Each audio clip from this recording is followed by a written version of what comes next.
Как се казва? Много си хубава. Много хубава.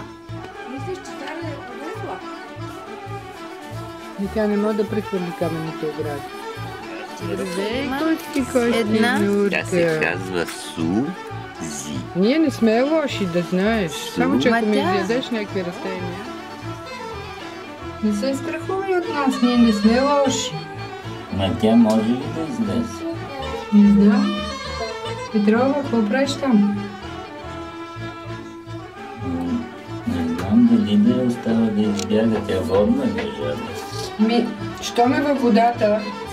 Ще е водна жаба. Дайте, ето. Сега се пълни с вода. Мария, що ще избяга? Не дали ще остава да остане. Да стане. Той да ти им тук каза, че ти живее. Ма аз сега откъде?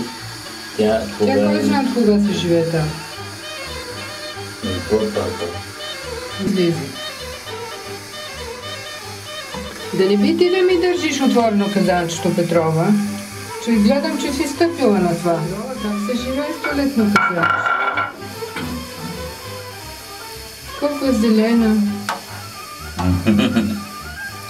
Беше кафявата. Не ти беше по-голяма?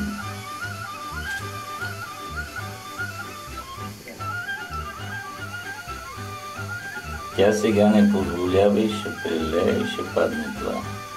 Защото, плувателна е. Трябва да затворим. Ще затваряме казанчето, Петрова. Не, няма сега, ще искам да го ползвам. Да. Чай да им телефон. Какво е?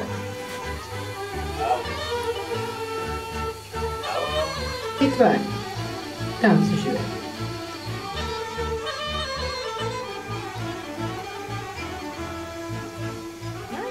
Мълци писи, Златлю, мълци писи, коти. Ти какво правиш? Харесва ти нашия двор, а? Харесва ти нашия двор? О, той сега Лили хулиган. Коти.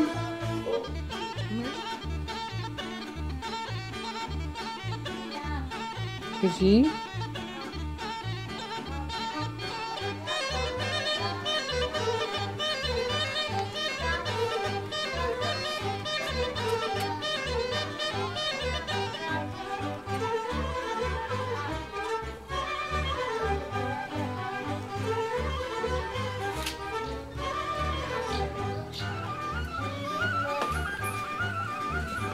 Коти. Като ти казвам. Мъчи. Мъчи писи. Береш ли я, мъчи? Ма я си покажи очичките да си ги разпуша.